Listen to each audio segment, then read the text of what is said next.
So before going into the lecture topics, I would like to remind a couple of things. Actually, I was going to show it on the web page, but apparently the connection is really slow.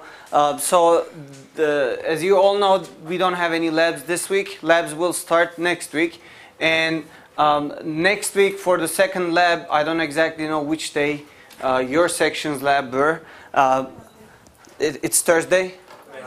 Wednesday? Okay, so the first lab is on Wednesday, right? The second one is on Friday. So on Friday you will finalize your, project and the required report for that. So I will show you the web page. So if you go, I will have the announcements posted on the recent announcements. So this lists the objectives, and general idea of the course is also shown there. So we'll have all the sections listed, and we will have for each section, as well as your section, we will have 2 lab sections. So you should be in the same lab with your project group members. So each project group will be formed of 5 members, and not more than 5. So you cannot have more than 5 members, at most 5 members, although if you like you can have less number of members. Those 5 members should be in the same lab section. If you look into here, we have 2 labs, B303 and B304. So you're supposed to be in the same lab with all of your group mates, and when you go to the first labs next week, you should be already aware of the group members, and try to be in the same lab at the beginning so that everything is clear. So we will have the lists of the students updated after the first lab, and we will have the list available on the web page as well. So I'd like to make sure that you understand it, and all group members again must be in the same lab, because we will have the project reports done, project implementation done, at least some parts of it, during the lab. Okay? So you have to be in the same lab. We won't have anybody in different labs that are doing the same project. So that's not going to happen. Okay? And after that, let me show you a couple of other things. So you will see the assignments for the assistance web page. You can check that out as well. And we have the course rules, as I stated at the beginning of the course, last lectures. We will have those implemented, so be aware of that percentage distribution. And we have textbooks that you could use. Lewis and Loftus is the slides that we are following. However, if you have Walter Savich's book, which already in handy, you can use that too. Maybe some of the graphical content may not appear in the Walter Savich book, but you can use the slides and the examples we provide you on the web page. You can access them. Also, there are lots of resources for you to go out and check and read more if you are interested in those things as well. So the exam dates are not set yet. We will update that pretty soon. And the most important announcement actually I have is the project details. Although project list is not updated and posted yet, we will do it by tomorrow. So the project list will be available. You can, go and check out the list and pick a suitable topic for you that you like as a group and would like to proceed in implementing. Also, if you have, different ideas that you would like to explore and do a project on, that's also possible. You can do that. However, we have to discuss that before going further. It should be, a nice topic, and, at least work of 5 members should be there, because we are asking you to do it as a group, and it should be suitable for the course as well. But in the past, there were groups who did really nice projects on their own. They came up with, hey, I would like to design a Java application that is going to do, for example, an instruction set simulation for the processors, or they did various other things that are really interesting. So you may have for your own departments, for example, for EE majors, they came and told us that, hey, we would like to design a tool that we can use to build circuitry, for example. There are already available circuit circuitry tools, but we would like to design on our own a different one that has this and this and this properties. So you can do that. If you have a certain idea that you would like to explore, that's also possible, but we have to discuss it before going further, okay? And we have, as I said in the first lectures, we have a pretty big part of the project is for reports. So you're asked to write reports about your design and how you implement it. So we will start with requirements specification stage. So as you can see, you know, the details of this is shown on the web page. So if you would like to go and check it out, you can do that. This web page was initially again slow. This web page was initially designed by David, so we use the same source for that. And if you look into the dates here, dates are updated. So you're supposed to finish these on June 17th and 18th, which is actually next week on Friday for you guys.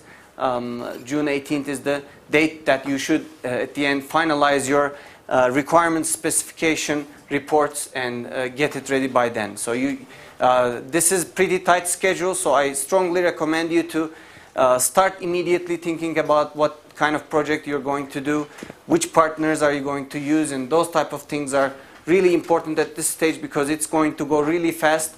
Every week we will have another assignment that you need to finish, since this is a kind of a zipped course with twice the lectures as opposed to the regular semester. So you have to be careful on that side.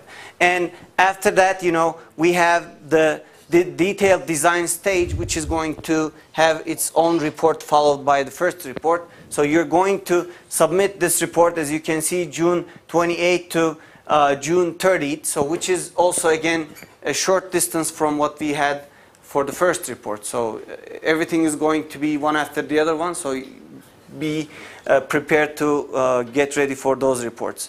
And then we have the user interface design stage, and then we have the detailed design stage, and after that we have the implementation stage. Again, we will have some parts of these written and implemented during the labs, so you will be able to utilize that hours by doing the project all together. Since all of you will be in the same lab, you can sit down and start implementing and writing the code. So it's going to be helpful to start as early as possible, right at the beginning, so that you know how to proceed with that. Okay, any questions? The groups are not formed by us. You choose your own partners, but we recommend you to form groups of people from different departments. Have the interdisciplinary members in the group, so that will be better. But it's up to you to choose which friends you would like to work with. For those of you who are CS majors, we will force your groups in CS 224, in second year course. So even if you don't have this, forced group members, you will have it in the future, in the near future. Probably you will have it in the other, courses as well in other departments.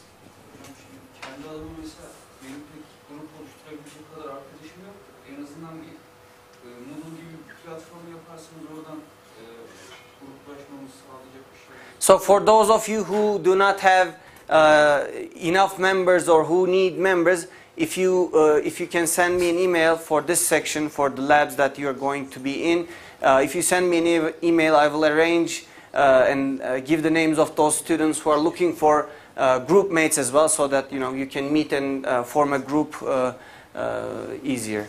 And if you want to do that, also you can do it when we have a break now. If people who do not have any group mates, they can raise their hands and just form groups on the corner, so you can do that too. Any other questions? How many people will form a group? As I said, there are going to be at most 5 members. However, if you like, you can have 4, 3, whatever number you like, but the maximum number is 5. Hocam ben bu derste sizin sabah seksiyonunuzdan alıyorum. Ama bu derste arkadaşlarım var. Biz projeyi beraber bu şekilde yapabilir miyiz? Bambaşka seksiyonlarda. You have to be in the lab, in the same lab sections in order to do the project together. So you're not supposed to be in a different section and do a project with another member of another lab or another section. So you have to be in the same section with your group mates in order to do the project together. Any other question? Okay. So this is available on the web page. We will, at the end of the project, we will ask you to provide all the documentation that you have come up with, and also we will have a schedule of presentations where you present your ideas and your program and your application. So it's kind of a demo session where you present all the students in this class what you did and how you implemented the implementation. So be prepared for that as well. So this is going to be a big event that we organize at the end of the semester. Okay, if you need to, go and check, you can do that on the web page easily. So if we go back to our class material, if you remember, we were dealing with graphics components. As I said in the last lecture, we have the coordinate system on graphical user interface that we use in Java. So each pixel is, positioned on the grid at a certain point, such as this one. If the left topmost corner is the origin, you have this point indicated by 112 by 40. So X and Y coordinates are used to represent anything in the graphical user interface, and that's what we use, in positioning the graphical components within Java as well.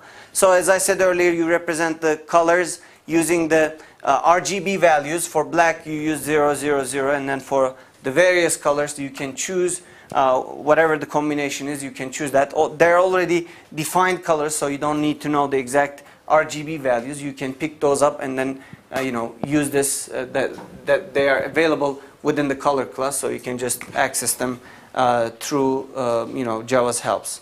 And I mentioned about applets. So this is a standalone program, Java applets. You probably have seen them, have accessed them on the web pages, but you may not be aware of what it is actually, or what you're seeing is a Java applet or not. You may not be aware of that, but usually it's a standalone program that is executed under a web browser. So you have it within the source code of your HTML web page, and then whoever accesses your web page downloads this class file, the Java bytecode, and then executes it on the web browser using the available Java add-on, right? So that's what we said before. So there's a paint method that it doesn't have a main method. However, there's a paint method that executes actual applets on the web page, and the paint method accepts a parameter that is an object of the graphics class, and the graphics class has several drawing shape methods. So, for example, it has it has rectangle, it has oval, it has arc, it has you can draw lines and different various kinds of shapes on the applet. So let's go check this Einstein.java. If you remember, this is what we have seen. So let me go here.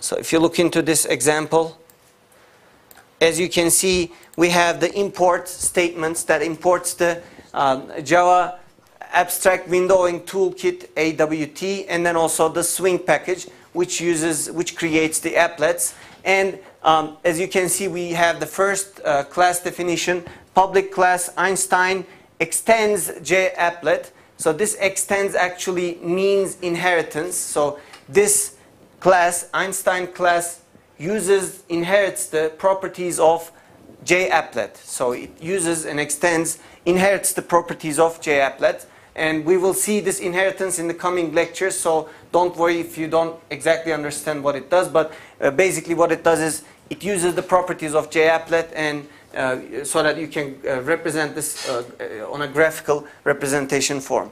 And this is the paint method that is called when this applet is executed. So this paint method is going to execute these following statements. As you can see, we have the page.draw rectangle. So you have a rectangle that is drawn on the coordinates x and y, 50, 50, and then this is the x dimension and this is the y dimension. So what basically this does is that you have the leftmost corner of this rectangle as 50 by 50. So this is the point where you have the starting point, and then for x dimension you have 40, and then for y you have 40 as well. So that's what this refers to. And then this, obviously, since it's both x and y dimensions are equal, that's a square. And you have another rectangle that is going to have x and y coordinates as 60 and 80, and then x dimension is 225, whereas y dimension is 30. As you can see, this is a rectangle that is smaller in size in terms of the y or the height. And you have a draw oval. So we have an oval that is located on the point. So we have, this is the first coordinate, which is 75, 65, right? This is the coordinate that you start with. And then the two other things that we have are the bounding box of this oval. So what they say there is that it is going to be 20 by 20, right? So this is x and this is y. So that's why I have 20 and 20. And on top of that, this is a circle. So it's the bounding box that you're actually having the circle within. Okay. So this is what is indicated by these 4 parameters. Okay. And then, any question? So if you want to have an oval shape instead of a circle, what you could do is you can, let's say, increase this height and make it a oval, right? So if I have something like this, let's say 40 by 20, I will have an oval that is something like this. So you can get the bounding box and draw any kind of shape you like. And you have draw line, which indicates the first point, 35 by 60, x and y coordinates, and then the second point, 100 by 120. So you have the first point indicated by the first 2 coordinates, 35 and 60. So I have this coordinate indicated. And then I have another point, which is indicated by the second 2 parameters, 100 and 20. 100 and 120. So these are x and y, x and y. So you draw the line by looking at these coordinates. Okay, any question? So also you can draw a string. So this is going to print this on the screen. Out of clutter, find simplicity. And this is the x and y coordinates where the actual text starts writing on. So you have the text field, the string that is starting on x, 110, and y on 70. And then another one that's 130 and 100 that you write the string, draw the string on. The string, draw string has its own default fonts. However, you can change that too if you like. So let's see how this is actually happening in real time. As you can see, this is the Java file, and whenever you compile, you get this Einstein.class, which is the Java bytecode. So whenever you execute this Einstein.html file, which has this embedded in it, as you can see, this is the first square we had, and then the second rectangle we had, right? And then the circle, we have the line, and you have the first string and then the second string that is drawn on the screen. Okay? So if you open up the HTML file, I did that before, but let me reopen it again. If you see the source, so let me see the source from here.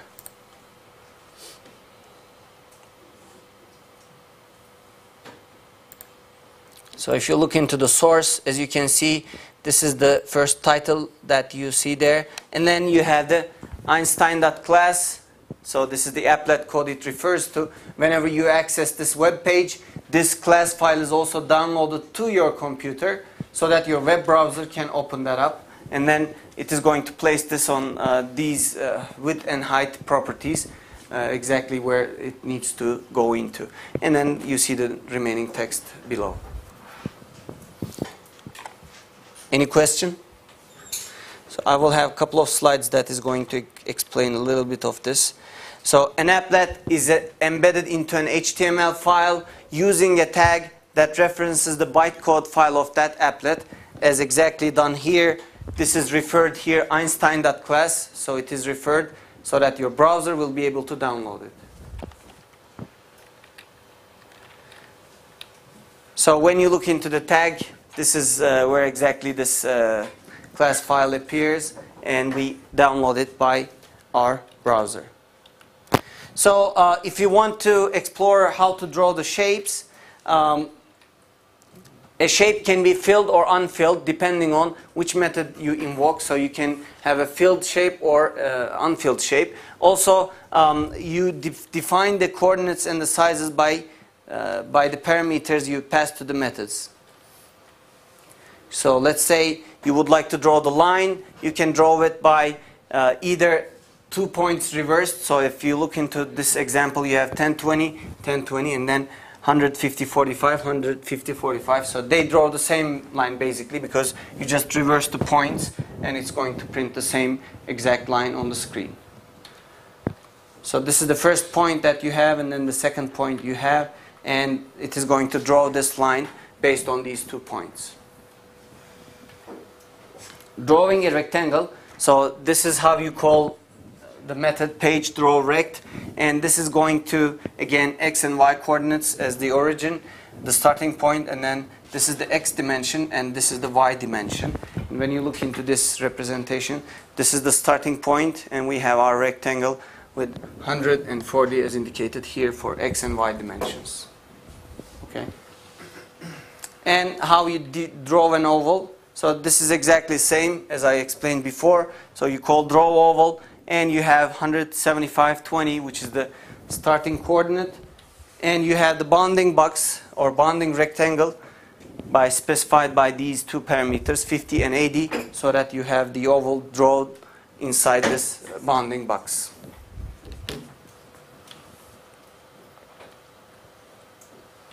Any question?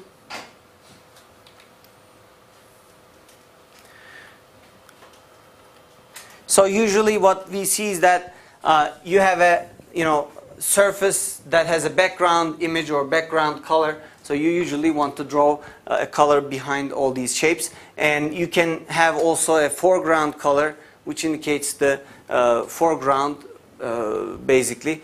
So you can set them explicitly, and we will see this example snowman.java. So let me show you that example. This is an interesting one. So I will first show you the HTML file. As you can see, this is the Snowman applet, and then this is an applet that is drawn. What kind of images or what kind of shapes can you see here? So you see that there are lines here, right? And then there's how do you get this sun, for example?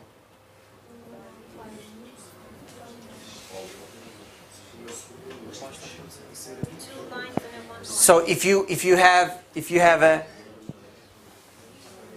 circle that cannot fit to the whole thing, and but just this part fits into here, so consider this as a bigger circle like this. You can do that because it's not within the bounding box. So you start with a minus value. The center is on minus values, so that you can draw only a partial of this, circle. Only a part of this circle, and then you see that there's a square and then another line that is below that to make the hat. You see that these are 2 diamond kind of shapes that you draw there, and then there's an arc that you draw. This is the smile face, and you have the arms that are drawn by, again, lines, and you probably have a circle here, just to make it, white, in order to have the snowman.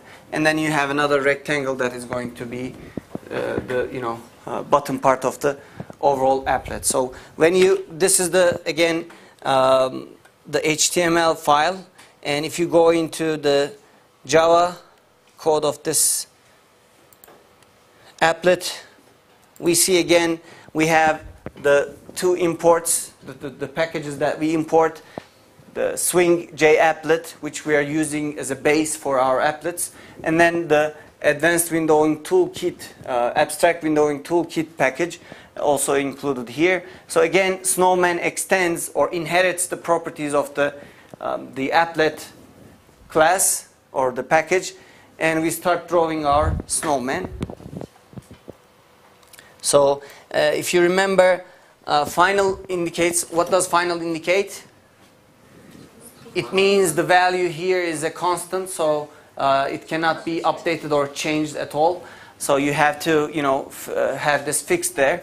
And in that case, usually what you use is a capital letter, identifiers to indicate that this is a constant, so it cannot be changed. And when you look into that, final int, so this is type of an integer, and we have 150 and 50 for the top. So we have a mid value and a top value equal to 150. The idea is that if you look into the rest of the code, you see that lots of places have mid and top, that's indicating the exact points. So when you look into here, you see that mid and top shown in various places. The idea is, again, we did have seen this in CS 101, but just to remind you again, you have this definition as a constant at the beginning, so that even if you change something, if you want to change mid and top values to some other thing, everything below will be updated accordingly. So you don't need to update individual values here. You could have written 150 instead of mids here, but that would cause you to replace everything whenever you have an update. So the idea is, again, to have these constants at the beginning, so that if there's a change, if you would like to just relocate everything, then you can just do it by modifying these values. So you don't need to go and change them individually, but one by one. That's the idea of having constants like this.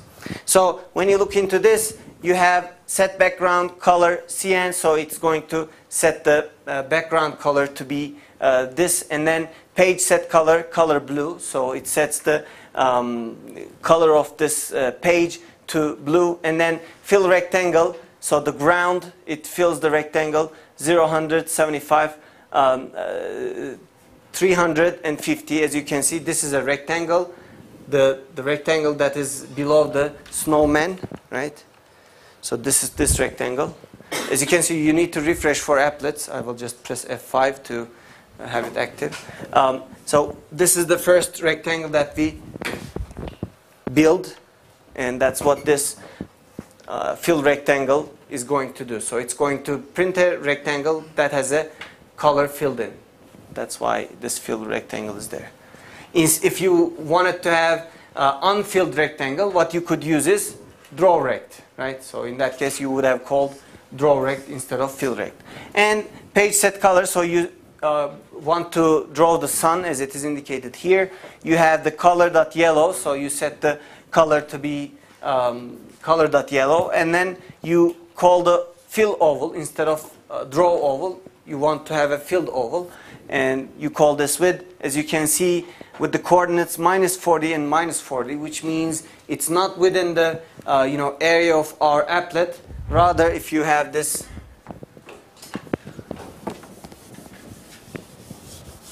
so for example, this is your applet area that is given by the applet viewer, and you have this coordinate given as -40 and -40, which is going to give you somewhere here, right? So this is -40 and this is -42.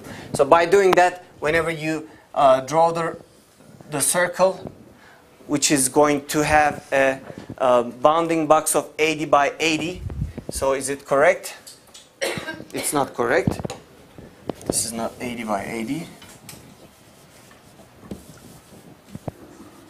So how is it going to be? The bounding box is, how is the bounding box? So I will have a bounding box that is 80 here, right? And then another 80 there. So I will have something like this, right? So this is going to be my bounding box starting point, and 80 by 80. So I will have a circle that is drawn here, obviously this part will not be shown, only this part will be shown on the screen. So that is going to have the yellow color shown there. Okay, any question? So again, I start with minus 40 by minus 40 and have the bounding box 80 by 80 so that only this portion is shown as the part of the sun. And set color white, so we are going to start drawing our snowman. We have this white color set to be our new color. From this point on, whatever I use as a filling will have this color in it. Okay, so this just changes the whole color of the shapes that is coming afterwards. So now when I call fill oval, I'm going to create a circle or an oval that is going to be filled with color white. So it's going to have this mid minus 20, which is going to be 150 minus 20, 130, and then the top value, whatever that is, going to be copied here. And you will have this bounding box 40 by 40 for the head. So that's exactly what we see here. If we go back, let me refresh this. So this is the head that is going to be printed there. As you can see, the mid is this one, the coordinate that you use for the x, and then the top is the coordinate that you use for y, so that everything is aligned based on that. Right? So it's going to first, when you look into this, it is going to first have mid minus 20 and then the top 40, 40. So it's going to have the x coordinate as, if this is mid, so it's going to start from here and then have the bounding box 40 by 40 for the, if this is the top also. So it's going to have this bounding box, which is going to have the circle for the head. And then you will have mid minus 35, so it's going to go here. This was minus 20, and it's going to go minus 35, for example. And also it's going to have top plus 35 for the y, so that it is going to be, which way am I going to go? I will go below, right? Top 35, so it's going to be somewhere here, or maybe, what was the size of this thing? 40. So it's going to be somewhere here. Right? This is 40, and I have this. Now I will have this second bounding box, which is going to be 70 by 50, which is, the x will be 70, and then y will be 50, something like this. So you will have this oval, right? And the third one is going to be mid minus 50, which is going to take me further down here. Also top plus 80. So I will have, this one was 40, and I will go, this one was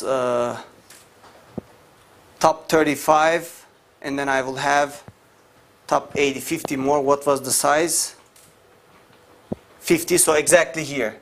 Exactly here, but mid minus 50 is going to be somewhere here.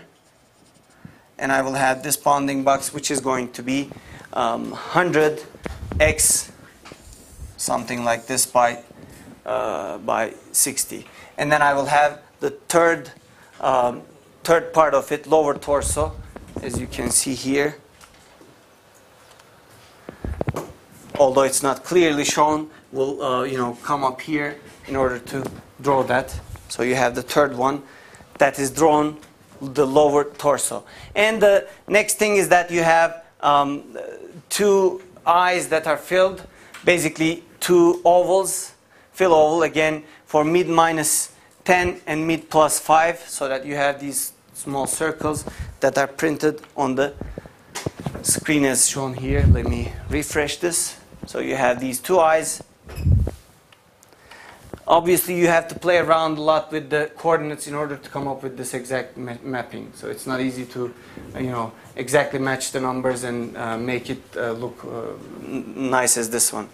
So you have the coordinates again with 5 by 5 for left and right eyes.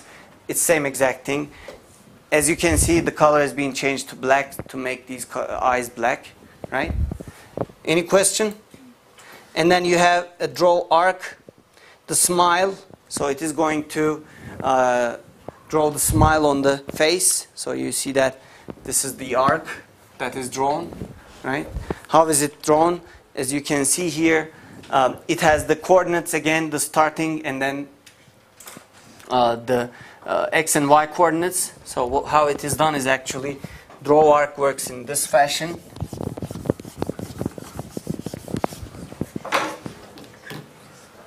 So you have the coordinate x and y, okay, and then you have this bounding box given with the next two parameters, 20 and 10, right? So in this case, it's x is 20 and y is 10, and I have this x and y coordinates, which I'm not just going to write. So I have those two values, and the next thing is you draw the oval here, right? What do you think you can? How do you think you can get the arc? By looking at this. Exactly. Those are angles. So this is the starting angle, and then this is the angle that you go further. So it is 190. The origin or the zero angle is shown by 3 o'clock on the watch. If you consider the watch, it is the 3 o'clock that points to the angle 0, and then if you go counterclockwise, it is positive. If you go, if you go clockwise, it is negative angles. So I start with here, and then the point is 190. Where is 190? This is 190, right? So I start from this point, go all the way 190, and then how long do I go? How far do I go? 160 degrees, which is going to start from here and then go all the way, which is going to be just exactly here, right? So I have 10 degrees from here, 10 degrees from here, so it makes equal. And this part will not be drawn at all. Okay? So again, the starting point is here, angle 0 is shown here. If you go positive, this is the way to go in terms of angles. If you go negative, this is the go-to way. And you indicate the starting angle, which is 190. So this is the starting angle. Starting angle. And then the amount you go is indicated by the last parameter, which is the angle further. So you go 160 more degrees in order to finish the whole arc. Okay, so you can draw any kind of arc by conforming to these standards. So next thing we have is left arm, which is just the same, draw line concept. So you have the first point, second point, and then for the second arm you have the first point and second point. You draw the right arm, and you have this draw line, which is going to be the brim of hat. So that's exactly what I meant by this line. So this is the brim of hat, which we draw by a line. And the next thing we have is the rectangle, the filled rectangle, which is going to be the top of the hat. So this is going to be the top of hat that you have with that rectangle or a square. Okay, any question?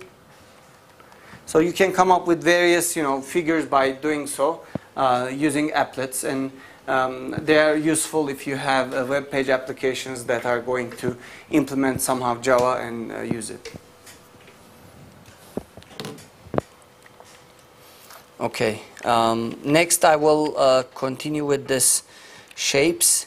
So graphical applications, usually we have seen command line applications which interact with the user with using simple text prompts. So you ask the user, hey, how many students are there in the class, and then enter the first student's grade, enter the second student's grade, and so on. And at the end you do an average, for example. Your application does a student average, and you print that on the screen as a result. With the CS101 applications, that's what we did. So you take the input from the user as a simple text prompt, and then read it, perform the operation, and then execute the result.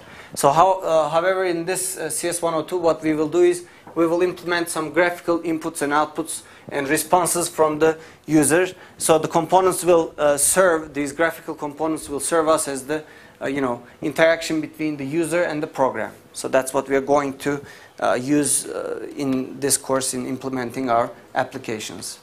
So a GUI component is an object that represents a screen element. For example, a button, a text editor, text component, or a label, or any kind of graphical representation that we are going to use. So the packages, as I said earlier, are the Abstract Windowing Toolkit, AWT. On top of that, since it provides more elegant and nicer views, they also have JavaX Swing package. Swing package, you may also find it very useful for your projects. So I strongly recommend you to explore what kind of what kind of components you have in Swing package, and see how you can play around with them. These are going to provide a basis for you to implement your project easier. Okay, so we will use these packages to implement our components, and to implement your graphical representation, you have to have these imported.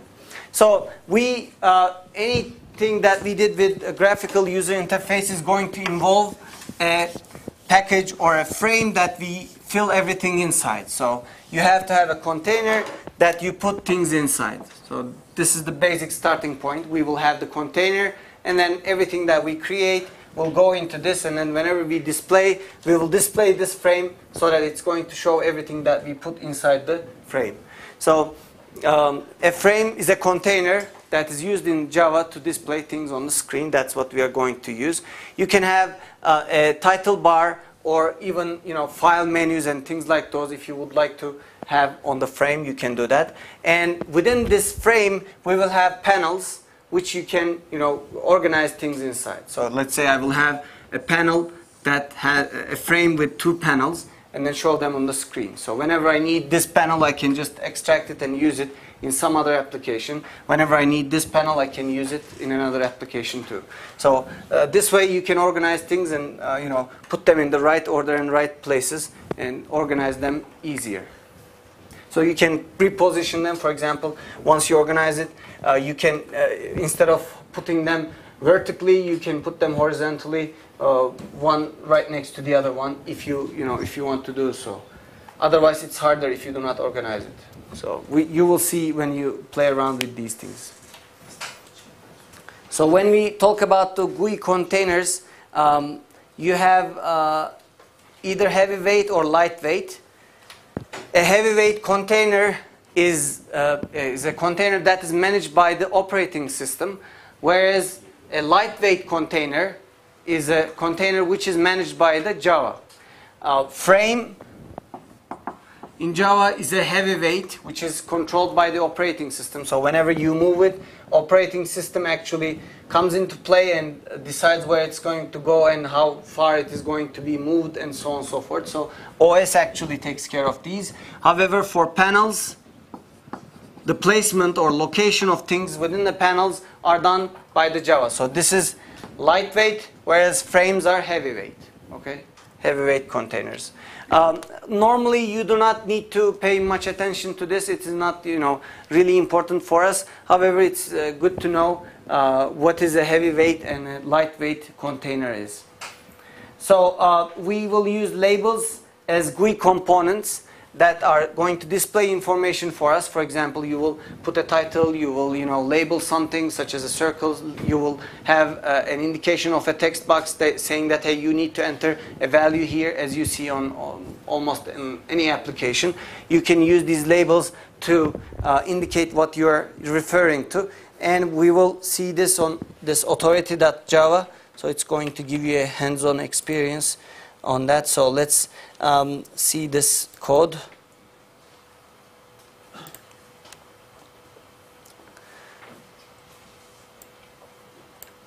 So when you look into this, it's a class named authority, and then you have these packages imported, and we have the public static void main. So it takes the arguments, and this is where we actually start executing. Again, this is not an applet. This is a standalone application. So this is not an applet. Don't mix it with the applets that I just shown you. So now we create our frame, which is a type of JFrame. So we name our frame to be a frame. So it's type of JFrame, which is a part of the the swing package, so that's why we imported those.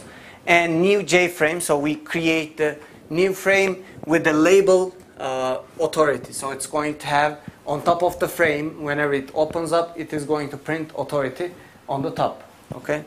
And since this is going to be a window, you will see that. Frame set default close operation. So what happens if I close this window, this frame? What is going to happen afterwards? It's just going to exit on close, so it's going to exit. So you could also say print, you could print something on the screen and exit. You could have defined another method that is going to that's going to happen after you close this frame. Okay, so this is something that happens when you close this frame. And we create a panel. This is again within the swing package. You have JPanel, and the name is primary, new JPanel. So you created your primary panel, which is just this one. And then primary set background color yellow. So you set this panel's background to yellow. And then set preferred size. So now you have the new dimension 250 by 75. So this is going to be the dimensions of this panel that you're setting into. And you create two labels, label 1 and label 2. Again, these are swing type objects, type of J label. So you create them. The label 1 will have this label on it, printed question authority. And then the second one, but raise your hand first, will be the second label. And you will add these labels. If you remember, these are two labels, label 1 and label 2. You add them into the panel. So this is a method that adds component onto this this container, which is a panel. So you basically add these two labels onto your panel. Okay, and then frame get content pane add primary. Then what you do next is that, as you can see here, you add this panel onto the frame. So you, within the contents of the frame, if you don't understand the method names, that's okay, but at least understand the concept. So you add this primary panel onto the frame, and then what you do next is frame pack. So it is going to set the size of frame based on the panels it has. Since it has only one panel, it is going to make the size such that it exactly fits onto this panel. And then set visible true, it shows it on the screen. Okay? So this is exactly what is done. You first add the components, add them onto the frame, pack it, get the exact size, and then show it on the screen. I will show this example right after the break, and you will see how it operates. Okay.